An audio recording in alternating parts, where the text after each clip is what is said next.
오늘 우리가 함께 나누실 하나님의 말씀은 마태복음 15장 21절에서 28절입니다. 마태복음 15장 21절에서 28절입니다.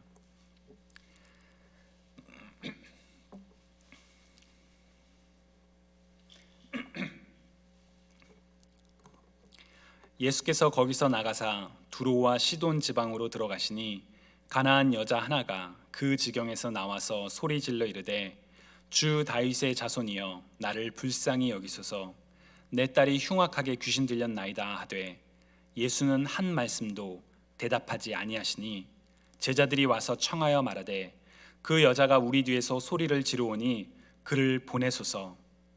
예수께서 대답하여 이르시되 나는 이스라엘 집에 잃어버린 양 외에는 다른 데로 보내심을 받지 아니하였노라 하시니 여자가 와서 예수께 절하며 이르되 주여 저를 도우소서. 대답하여 이르시되 자녀의 떡을 취하여 개들에게 던짐이 마땅하지 아니하니라.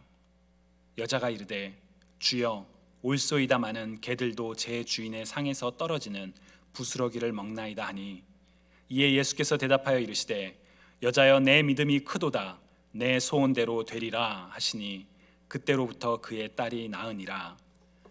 주님의 말씀입니다. 아멘. 오늘 우리가 읽은 본문은 보통 수로보니게 여자의 믿음으로 알려져 있습니다. 수로보니게는 이제 팔레스타인 북부 수리아 지역의 베니게를 가리키는 표현입니다. 수리아의 베니게, 그래서 수로보니게라고 불려지는 지명이죠. 성경에는 이 표현이 단 한 번 등장합니다.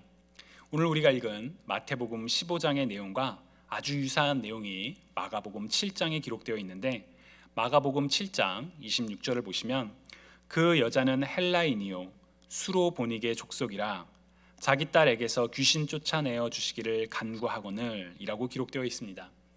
이 여인의 이름이 누구인지 나와 있지 않고 그렇다고 이 여인을 그냥 헬라인이라고 이방인이라고 하기에는 너무 그 범주가 크니까 이제 수로보니게, 그래서 수로보니게 여자의 믿음으로 보통 알려져 있습니다. 그런데 재미난 것은 오늘 우리가 읽은 마태복음에는 수로보니게라는 단어가 등장하지 않습니다. 수로보니게는 아까 말씀드렸던 것처럼 마가복음에만 딱 한 번 등장하죠. 마태복음 15장 22절을 보시면 가나안 여자 하나라고만 되어 있죠. 사복음서를 우리가 비교해서 읽다 보면 이런 점들이 재밌습니다. 왜 마가는 헬라인이요 수로보니게 족속의 여자다라고 이야기한 반면 마태는 그냥 가나안 여자라고만 했을까요? 그냥 이방인을 가리키는 표현이라고 생각하고 우리가 지나칠 수도 있지만 조금 더 생각해 보면 여기에는 오늘 본문을 해석하는 것과 관련하여 매우 특별한 의미가 담겨 있습니다. 사복음서에서 가나안이라는 단어도 오늘 이 마태복음 15장에만 단 한 번 등장하기 때문이죠. 여러분들께서는 가나안이라는 단어를 들으면 어떤 이미지가 먼저 떠오르시나요? 오늘날 많은 그리스도인들은 이른바 가나안 성도, 곧 교회를 안 나가지만, 이 안 나가를 거꾸로 해서 가나안이라고 그러죠. 교회를 안 나가지만 신앙을 지키면서 일종의 고통과 성장의 시간을 가지시는 그런 성도분들을 가리키는 표현들을 먼저 떠올리지 않을까라고 생각을 합니다. 저도 그렇고, 하지만 저는 이전에는 이제 이 가나안이라는 단어를 들으면 약속의 땅이라는 이미지가 먼저 떠올랐습니다. 출애굽기를 보면 하나님께서는 이스라엘 백성들을 인도하신 약속의 땅, 곧 젖과 꿀이 흐르는 땅이 바로 가나안이었죠. 그렇다면 이스라엘에게도 가나안과 가나안 사람들은 같은 이미지였을까요? 이스라엘 민족에게 가나안은 약속의 땅이라는 긍정적인 의미가 담겨 있지만 가나안 사람이라는 의미는 매우 부정적이었습니다. 왜냐하면 이스라엘이 하나님의 말씀을 따라 내쫓아야 할 이스라엘의 대적이 바로 이 가나안 사람들이었기 때문입니다.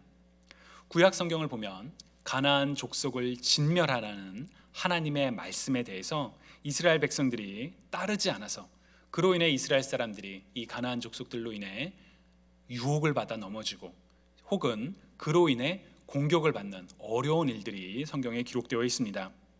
그런 점에서 마태가 이 여인의 정체성을 이방인도 아니고 수로보니게의 여인도 아니고 가나안 여인이라고 표현하는 것은 오늘 본문을 이해하는 데 있어서 참 중요한 방향성을 제시해 줍니다. 단순한 이방인이 아니라 이스라엘의 대적이었고 이스라엘이 함께 해서는 안 되는 그런 가나안 여인 하나가 지금 예수님께 나와 도움을 청하고 있습니다. 그리고 사실 이 일은 이미 예견된 상황이었습니다.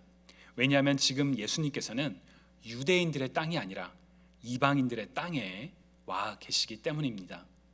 오늘 본문 21절을 보시면 예수께서 거기서 나가사 두로와 시돈 지방으로 들어가시니 라고 되어 있죠. 두로와 시돈은 유대인들이 기피하는 이방인들이 많이 살고 있던 땅이었습니다. 오늘 본문 사건의 이전에 예수님께서는 예루살렘에서 자신을 반대하던 바리새인들과 그리고 서기관들과 이제 말다툼을 벌이시고 난 다음에 거기서 떠나서 가신 곳이 바로 이방인들의 땅 두로와 시돈이었습니다. 그런 점에서 이방인 사람들이 예수님께 나아오는 것은 너무나도 당연한 예견된 그런 일들이었죠. 22절을 새번역 성경으로 읽어보면 마침 가나안 여자 한 사람이 그 지방에서 나와서 외쳐 말하였다. 다윗의 자손이신 주님, 나를 불쌍히 여겨 주십시오. 내 딸이 귀신 들려 괴로워하고 있습니다 라고 기록되어 있습니다. 많은 사람들이 예수님께서 다니실 때마다 찾아와 도움을 요청하고 나를 불쌍히 여겨주세요 라고 말했기 때문에 그냥 여인 한 명이 예수님께 나왔구나 라고 생각할 수도 있습니다. 그러나 마태는 콕 집어서 사복음서에서 단 한 번 가나안 단어가 여기서 사용되는데 가나안 여인이 예수님께 나왔다라고 이야기를 합니다. 단순히 이방인을 넘어서 이스라엘의 대적자 그리고 여인이 예수님을 찾아왔다라는 거죠. 그런데 마태는 이 여인의 정체성을 드러내는 또 하나의 중요한 단서를 기록하고 있습니다. 같은 내용이 담긴 마가복음과 비교하면 더욱더 분명해지는데요. 마가복음 7장 25절과 26절을 보시면 이에 더러운 귀신 들린 어린 딸을 둔 한 여자가 예수의 소문을 듣고 곧 와서 그 발 아래에 엎드리니 그 여자는 헬라인이요 수로보니게 족속이라 자기 딸에게서 귀신 쫓아내어 주시기를 간구하거늘 이라고만 표현되어 있습니다. 마가는 수로보니게 출신 여자가 자기 딸에게서 귀신을 쫓아내달라고 간구했다라고만 이야기하죠. 그와 달리 마태는 아주 구체적으로 이 여인이 어떻게 주님을 찾았고 무엇을 요청하고 있는지를 기록합니다. 먼저 이 여인은 가나안 여인, 곧 이방인임에도 불구하고 예수님을 다윗의 자손이신 주님이라고 부릅니다. 다윗의 자손, 마태복음에 자주 등장하는 표현이죠. 바로 예수님께서 약속을 따라 이 땅에 오신 다윗의 후손 메시아이심을 가리키는 표현입니다. 여인은 이방인임에도 불구하고 다윗의 자손이신 주님이라고 예수님을 부르고 있죠. 즉 여인은 이방인이었지만 이스라엘의 역사 혹은 신앙에 대해서 잘 알고 있었던 여인이라는 것을 알 수 있습니다. 겉모습은 이방인이지만 속마음은 예수님을 메시아이신 다윗의 자손 주님으로 고백하고 있는 이 여인이 무엇을 구하고 있나요? 나를 불쌍히 여겨 주십시오. 자비를 베풀어 주십시오 라는 간청이었죠. 예수님을 찾아온 사람들과 예수님의 대화에서 발견되는 패턴이 있습니다. 사람들이 예수님께 나와 주님 우리를 불쌍히 여겨 주옵소서, 주님 자비를 베풀어 주옵소서 라고 이야기하면 주님께서는 그들을 불쌍히 여기사 그들의 문제를 해결해 주셨습니다. 그들의 죄를 용서해 주시기도 하셨죠. 우리를 불쌍히 여기시는 자비로우신 하나님의 모습이 예수님께서 이 땅에서 예수님의 삶을 통해 우리에게 직접 보여주셨습니다. 이 패턴에 익숙하시다면 이제 예수님께서 자신을 불쌍히 여겨달라고 요청하는 그 여인에게 우리를 불쌍히 여기시는 예수님께서 이 여인의 문제를 해결해 주시겠구나 라고 생각이 되는 것이 자연스러운 이야기의 방향입니다. 그러나 이어지는 23절을 보시면 제가 23절을 우리말 성경으로 읽어보면 그런데 예수께서는 아무 대답도 없으셨습니다. 그러자 제자들이 예수께 와서 간청했습니다. 저 여인을 돌려보내시지요. 계속 우리를 따라오면서 소리 지르고 있습니다. 라고 기록하고 있습니다. 우리를 불쌍히 여기시는 예수님이 자비를 베풀어 달라는 여자의 요청에 단 한마디도 대답하지 않으셨습니다.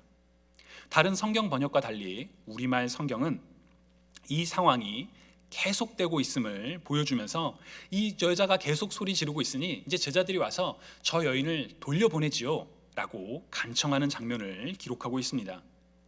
마가복음에는 이렇게 제자들이 말하는 표현이 없습니다. 그러나 마태복음에는 이 여인의 정체성을 가나안 여인이라고 밝힌 마태복음에는 제자들의 이 표현을 어찌 보면 제자들이 어쩜 저렇게 매정할 수가 있지, 도움을 청하는 사람한테 어떻게 저렇게 말할 수 있지, 그런 생각을 하게 하는 그런 표현을 덧붙여 놓고 있습니다. 하지만 제자들이 이렇게 생각할 수 있는 데는 또 그럴 만한 근거가 있습니다.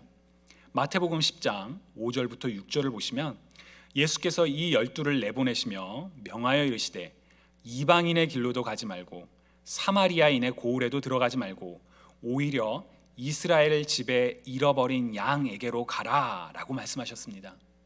예수님께서는 제자들을 파송하시면서 이방인도 아니고 사마리안도 아니고 오직 이스라엘 집에 잃어버린 양에게만 가라 라고 말씀하셨거든요.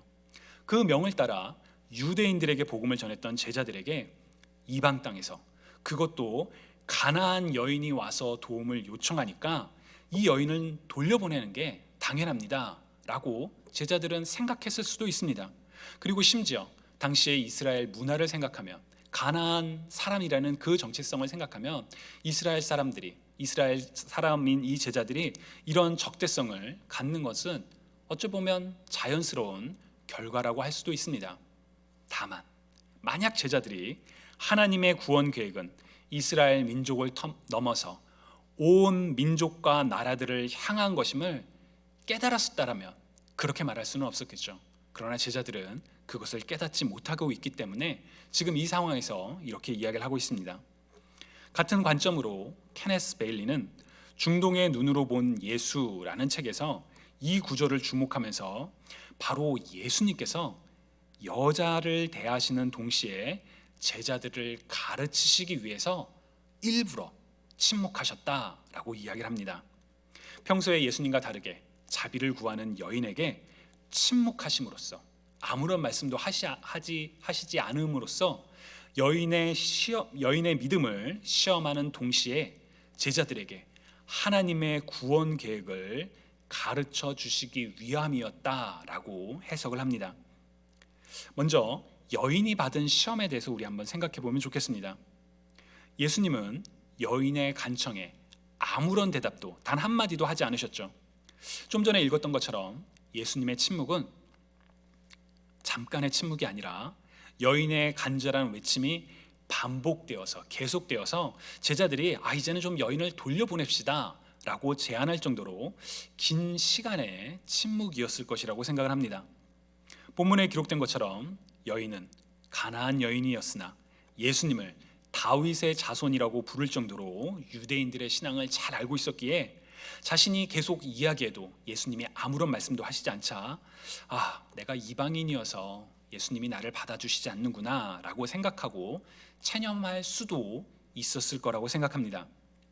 여러분, 미국에서 살다 보면 아시아인, 한국인이라는 이유로 차별을 받거나 손해를 본다라고 생각하셨던 적이 혹시 있으신가요? 내가 영어를 잘 하지 못한다라는 이유로 나를 무시하는 눈빛으로 바라볼 때 내가 영어를 잘 못해서 그렇지 그러면서 자신을 탓하며 그냥 넘어가셨던 경우는 혹시 없으셨나요? 여인도 내가 이방인이라서 내가 가나안 사람이라서 어쩔 수 없나 보다 라고 그렇게 돌이킬 수도 있었을 것입니다. 그러나 여인은 그렇게 하지 않고 계속 외쳤습니다. 그런 그녀에게 들려온 구원자의 말씀은 사실 너무나도 가슴을 찌르는 내용이었습니다. 24절입니다. 나는 이스라엘 집에 잃어버린 양 외에는 다른 데로 보내심을 받지 아니하였노라. 여인이 이 말을 들었을 때 어떠한 생각을 했을까요? 그렇구나. 내가 이방인이라서 내 기도에는 응답해 주시지 않는구나. 어쩔 수 없구나. 설마 했지만 역시나였구나 라고 체념을 했을 수도 있는 그런 상황입니다. 그러나 여인에게는 분명한 믿음이 있었습니다. 이분이시라면, 다윗의 자손이신 메시아이신 예수님이시라면 나를 도우실 수 있다. 그래서 여인은 25절 예수님 앞에 나와 무릎을 꿇고 엎드려 말했습니다. 주여, 저를 도우소서. 주님, 나를 도와주세요 라고 말했습니다. 이미 2번이나 거절을 겪었지만 그럼에도 간절함으로 여인이 도와달라고 이야기했을 때 여인이 들었던 것은 3번째 거절이었습니다. 26절을 보시면 자녀들의 떡을 취하여 개들에게 던짐이 마땅하지 아니하니라. 저는 25절에서 여인이 무릎을 꿇고 주여 저를 도우소서라고 간청을 하고 난 다음에 주님이 바로 자녀들의 떡을 개들에게 던짐이 마땅하지 아니하다라고 말씀하지는 않으셨을 것 같습니다. 약간의 침묵의 시간이 있었을 것 같습니다. 주여 저를 도우소서라고 말한 다음에 약간의 침묵, 그리고 여인에게는 그 시간이 설령 1초에 불과하다 할지라도 영혼과 같이 긴 시간처럼 느껴지지는 않았을까라고 생각을 해봅니다.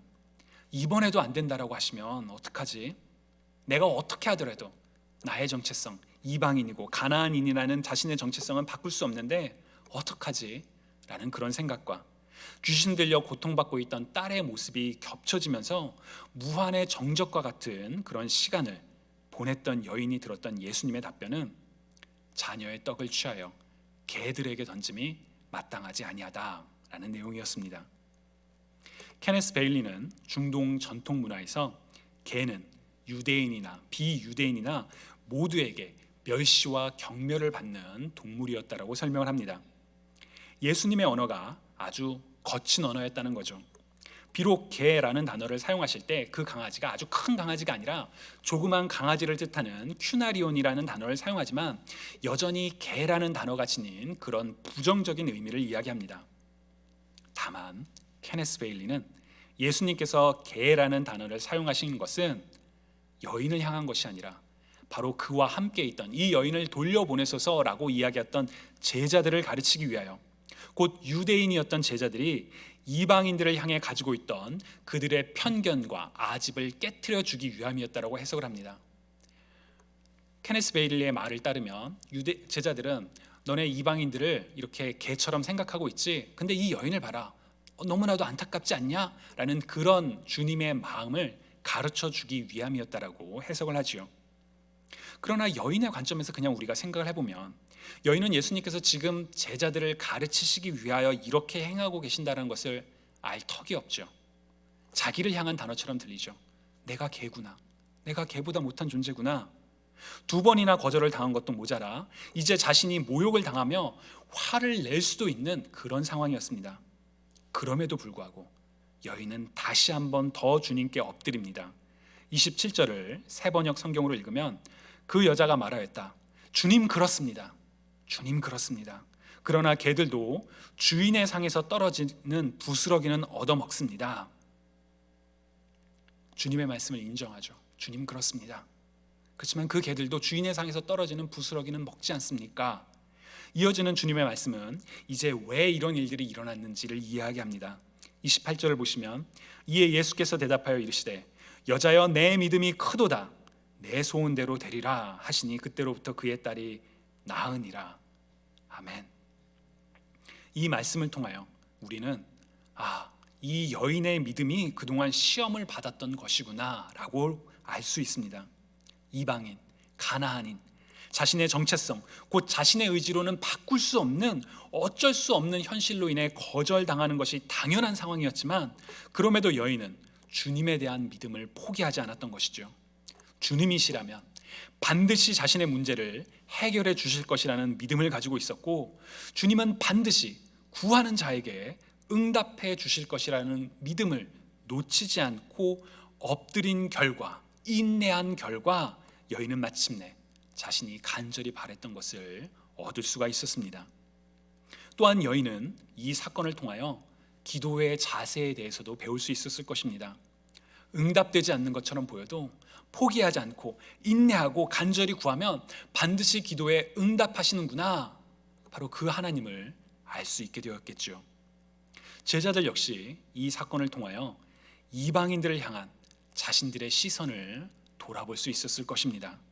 또한 그리고 하나님의 구원 계획이 이스라엘 민족을 통해 이방인들에게까지도, 자신들의 적대자였던 가나안인들까지도 확장되고 있음을 깨달을 수 있었을 것입니다. 그래서 마태는 마가와 달리 이 사건을 더욱 자세히 기록하면서 이 사건을 통해 그리스도가 누구이신지, 그리고 우리가 어떠한 믿음을 가져야 하는지에 대해서 분명한 가르침을 주고 있습니다. 주님을 사랑하시는 여러분, 사실 오늘 본문은 참 어려운 본문 중에 하나입니다. 역사적인 배경은 물론 마태가 의도적으로 기록하고 있는 표현들의 의미를 깊게 고민하지 않으면 예수님의 의도와 말씀을 오해하기가 참 쉽기 때문입니다. 저 역시 이 본문을 읽을 때마다 왜 예수님은 3번이나 거절을 하셨을까? 심지어 왜 이 가련한 여인을 천대받는 동물로 표현을 했을까? 여러 목사님들의 설교를 통해 이 강아지가 조그만 강아지를 뜻한다는 표현을 들었어도 그래도 강아지는 강아지인데 개는 개인데 왜 이렇게까지 말씀하셨을까? 왜 이렇게 매정하게 대하셨을까라는 생각을 했던 적이 있습니다. 그리고 부끄럽지만 주님께서 우리의 간절한 기도에 응답하시지 않는 것처럼 보일 때에도 비슷한 생각을 한 적이 있었습니다. 내가 이렇게 했기 때문에, 내가 과거에 이런 잘못을 저질러서 내 기도를 들어주시지 않는 건가? 왜 이렇게 내 기도에 응답해 주시지 않을까? 나는 그냥 이렇게 살아야만 하는가? 라는 체념 섞인 그런 생각들. 코로나 팬데믹을 거치면서 이러한 피로와 절망을 겪고 계신 분들이 점점 더 많아지고 있는 건 아닌가라는 생각이 듭니다. 간절히 바라고 기도하지만 팬데믹은 여전히 우리 삶을 위협하고 이른바 뉴 노멀이 주는 불편함과 고통으로 인하여 지치고 또 낭망할 때가 여러분들 있지는 않으신지요? 만약 그러한 어려움을 겪고 계신다면 오늘 가나안 여인의 믿음을 기억하실 수 있기를 바랍니다. 간절하게 도움을 구했던 여인이 받았던 것은 무응답이 아니라 거절이었습니다. 그러나 여인은 예수님의 예수님 되심을 포기하지 않았습니다. 예수님이라면 딸의 병을 고치실 수 있다는 믿음이 있었고, 예수님이시라면 자신의 기도를 들어주시라는 믿음이 있어서 모욕처럼 들리는 그 거절에도 불구하고 주님을 부인하기보다는 주님의 자비를 구했습니다. 그리고 마침내 주님의 자비를 얻게 되었죠. 주님이 사랑하시는 여러분, 주님께서는 저와 여러분 모두를 사랑하십니다. 우리를 너무나도 사랑하셔서 우리를 대신하여 십자가에 달려 고통을 당하셨지요. 때로는 우리의 기도가 응답받지 않는 것 같아서 삶의 문제가, 고통이 그대로 남아있는 채 시간만 흐르는 것 같아서 우리의 마음이 어려울 때도 있지만, 그때 넘어지는 것이 아니라 다시금 주님에 대한 확실한 믿음과 소망을 가지고 인내하며 기도하시는 저와 여러분이 되시길 바랍니다. 그 고통의 과정을 통해, 그 인내의 과정을 통해 우리 안에 소망이 자라나고 우리 안에 정말 영적인 우리 자신이 하나님과 더 가까워지는 그런 친밀한 그런 교제가 이루어질 것입니다. 여인이 믿음의 시험을 통해서 참 어려웠겠죠. 긴 침묵의 시간과 나는 이스라엘의 잃어버린 양에게는 보냄을 받지 않았다, 자녀의 떡을 취하여 개들에게 던짐이 마땅하지 아니하도다라는 그런 말씀을 들을 때마다 여인은 참 마음이 어려웠었겠죠. 그러나 여인이 그 믿음의 시험을 통해 참으로 내 믿음이 크도다, 내 소원대로 되어라 라는 주님의 칭찬과 위로를 얻었던 것처럼 우리도 이 길고 긴 믿음의 시험을 통해 주님의 칭찬과 위로를 얻게 되리라고 확신합니다. 주님께서는 어제나 오늘이나 내일이나 동일하신 신실하신 하나님이시기 때문입니다. 우리를 사랑하시는 신실하신 하나님께 끝까지 기도하며 끝까지 믿음을 지키며 살아가는 저와 여러분 모두가 되시기를 주님의 이름으로 간절히 축원합니다. 오늘 말씀 생각하며 우리 이 시간 함께 기도드리시겠습니다. 사랑의 하나님, 오늘 우리가 함께 읽고 나눈 가나안 여인의 믿음을 이 시간 기억하기 원합니다. 주님, 때로는 우리의 기도가 응답되지 않는 것처럼 보여도 하나님께서 우리의 삶의 문제를 해결해 주시지 않는 것처럼 보여도 주님, 그것이 하나님께서 우리를 미워하셔서가 아니라, 우리를 거절하시는 것이 아니라, 때로는 그 과정을 통해 우리가 믿음의 연단을 통해 하나님께서 더 기뻐하시는 하나님의 뜻을 이루어가는 하나님의 자녀가 되어가는 과정임을 주님, 이 시간 우리가 믿음으로 고백합니다. 그래서 우리가 하나님께 기도드릴 때마다 포기하지 아니하고 정말 간절한 믿음으로 하나님께 끝까지 기도하는 하나님의 자녀가 되기 원하오니, 주님, 우리들에게 그러한 용기를 허락하여 주시고, 또 주님, 너무 그 인내의 시간이 길지 않도록 주님의 자비를 속히 우리에게 보여주실 수 있기를 주님, 저희가 정말 간절히 기도합니다. 감사드리며 살아계신 예수 그리스도의 이름으로 기도합니다. 아멘.